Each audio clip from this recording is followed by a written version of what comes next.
नमस्कार बच्चों, welcome back to my YouTube channel base of education Mantra. तो प्यारे बच्चों, आज की इस वीडियो में हम बात करने वाले क्लास 9 की एसएसटी में पॉलिटिकल साइंस वर्कशीट नंबर 73 जो कि 25/1/2022 की है और ये क्लास 9 के बच्चों के लिए है।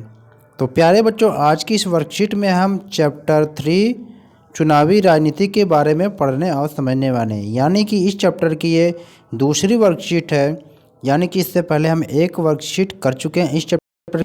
आज ये दूसरी वर्कशीट है इस चैप्टर की। तो आज की इस वर्कशीट में हम डिस्कस करने वाले हैं कि क्या राजनीतिक प्रतिद्वंदिता अच्छी चीज़ है। यानी कि आपको ये बताना है कि क्या राजनीतिक प्रतिद्वंदिता यानी कंपटीशन जो है यह अच्छी है। फिर हम देखने वाले हैं कि राजनीतिक प्रतिद्वंदिता के नुकसान क्या है। तो एक एक करके हर पॉइंट को हम डिस्कस करने वाले हैं। तो चलिए हम शुरू करते हैं अपनी वीडियो को। तो क्या राजनीतिक प्रतिद्वंदिता अच्छी चीज़ है, तो इस टॉपिक को हम पढ़ने वाले हैं। यानी आपसे ये पूछा जाएगा कि क्या राजनीतिक प्रतिद्वंदिता या होनी चाहिए या अच्छी है। तो आप सभी जानते हैं कि नियमित चुनावी मुकाबला राजनीतिक दलों और नेताओं को प्रोत्साहन प्रदान करता है। यानी कि अगर नियमित समय समय पर जो चुनाव होते रहते हैं और विभिन्न यानी कि अलग अलग राजनीतिक दलों या पार्टियों के बीच और नेताओं के बीच में जो क्या है मुकाबला होता रहता है, तो ये लोगों को क्या एक तरफ से प्रोत्साहन प्रदान करता है। अगर एक ही प्रकार की हमेशा एक ही पार्टी की सरकार हो तो ये नीरस और हमेशा की उम्मीदवार साथ साथ जनता भी ऊब जाएगी। इसलिए क्या समय समय पर चुनाव होता है एक अंतराल में, और इसमें अलग राजनीतिक दल और नेताओं को भी क्या है मौका मिलता रहता है और उनको भी क्या है प्रोत्साहन मिलता रहता है। वे जानते हैं कि अगर वे ऐसे मुद्दे उठाते हैं जिन्हें लोग उठाना चाहते हैं तो अगले चुनाव में उनकी लोकप्रियता और जीत की संभावना बढ़ जाएगी।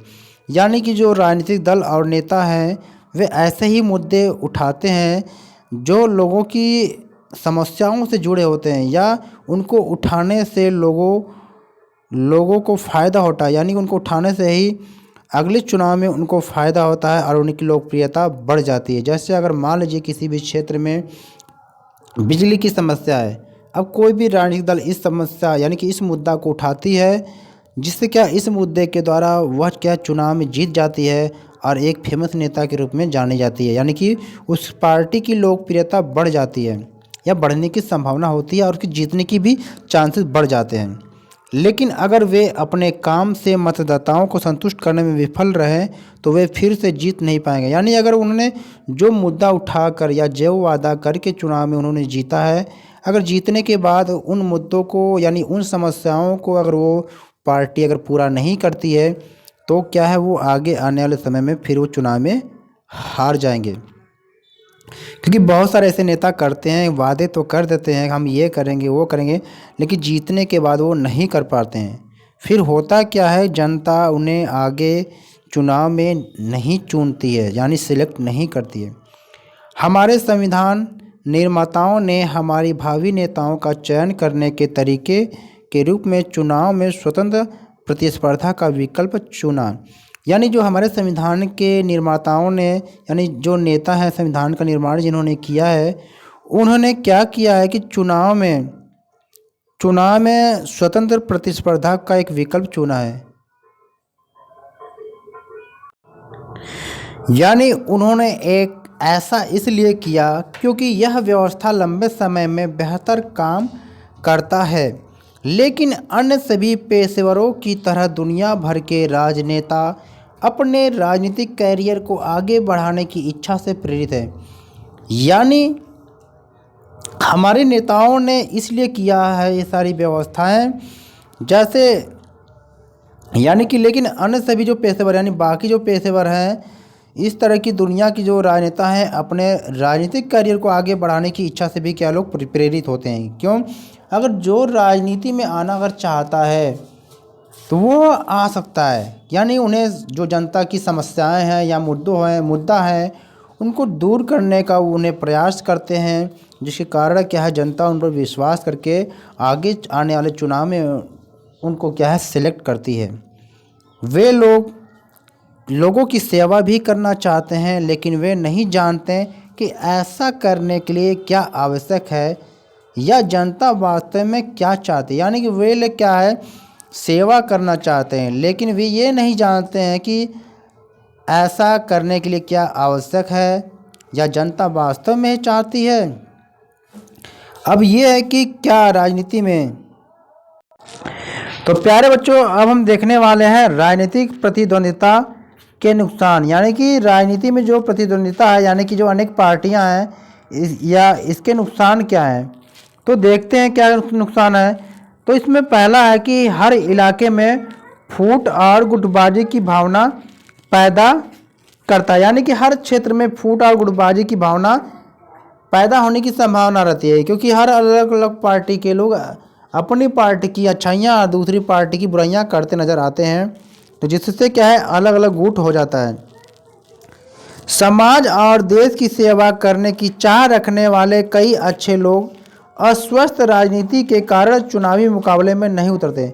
यानी बहुत ऐसे लोग हैं जो वास्तव में समाज और देश की सेवा करना चाहते हैं, लेकिन अस्वस्थ, क्योंकि राजनीति में स्वस्थ नहीं है, यानी अस्वस्थ राजनीति के कारण चुनावी मुकाबले में नहीं उतरते हैं। यानी कि चुनाव में देखते हैं कि जमाखोरी, लूटमार, यानी कि मार धाड़ ज़्यादा, यानी इस तरीके जो हथकंडे अपनाए जाते हैं, तो इसीलिए वो लोग क्या है राजनीति में उतरना नहीं चाहते हैं।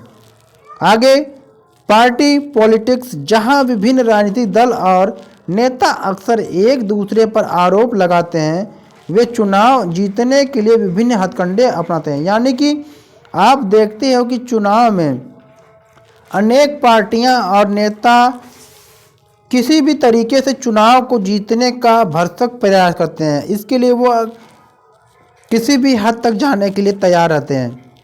अगला है यह सही किस्म की दीर्घकालीन राजनीति को पनपने नहीं देता। यानी यह लंबे टाइम के लिए जो अच्छी राजनीति है इस तरह की नहीं बन पाती है। आप चित्र में देख रहे हैं कि एक नेता है जिसका कहना है कि मेरे पास योजनाएं हैं, घोषणाएं हैं, वादे हैं। यहाँ पर देखिए उल्टा लटक गए हैं। किसके द्वारा? जनता के द्वारा।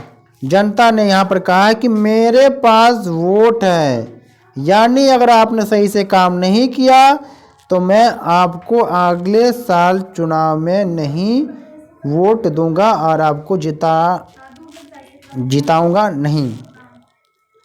अब आगे देखिए, इसका यथार्थवादी तरीका यह है कि एक ऐसी प्रणाली सत्यापित की जाए जहां राजनीतिक नेताओं को जनता की सेवा करने के लिए पुरस्कृत किए जाए और ऐसा न करने के लिए दंडित किया जाए। यानी ऐसी राजनीति व्यवस्था की जाए जिससे राजनेताओं को जनता की सेवा न करने के लिए दंडित किया जाए और सेवा करने के लिए पुरस्कृत किया जाए। यह पुरस्कार या दंड लोग ही तय करें, यानी जनता ही करे। यह बाजार की तरह काम करता है।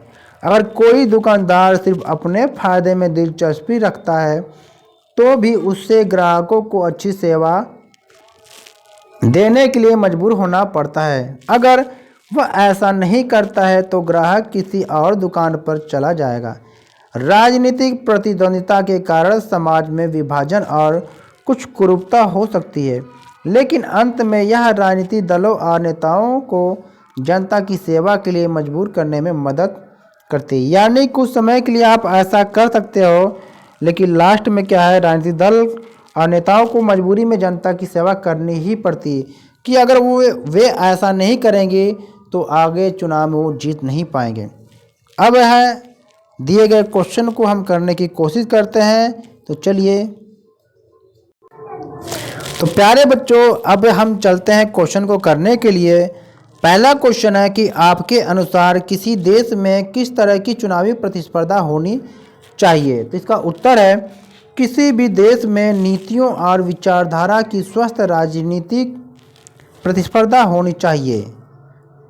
सेकेंड क्वेश्चन है प्यारे बच्चों, यदि किसी देश में कोई चुनावी प्रतिस्पर्धा नहीं है तो क्या इससे हम लोकतांत्रिक प्रकार का चुनाव कहा जा सकता है, यानी इसे कहा जा सकता है या इसे कह सकते हैं। तो इसका उत्तर है प्यारे बच्चों, यदि किसी देश में कोई चुनावी प्रतिस्पर्धा नहीं है तो इसे लोकतांत्रिक प्रकार का चुनाव नहीं कहा जा सकता है, क्योंकि लोगों के पास चुनने के लिए विकल्प उपलब्ध होना आवश्यक है या जरूरी है या होना चाहिए। क्वेश्चन थर्ड है, क्या आपके माता पिता राजनीतिक दलों को पुरस्कार या दंड देने के रूप में वोट की शक्ति का उपयोग करते हैं या कैसे? उत्तर है कि हाँ, हमारे माता पिता राजनीतिक दलों को उनके कार्यों और नीतियों के आधार पर वोट देकर पुरस्कार और वोट ना देकर दंड के रूप में वोट की, यहाँ पर शक्ति होगा प्यारे बच्चों, वोट की शक्ति का उपयोग करते हैं। यानी जो नेता अच्छा काम करता है उनको वोट देकर अगली बार फिर से जिताते हैं, जो नहीं काम करता है उनको अगली बार वोट नहीं देते हैं।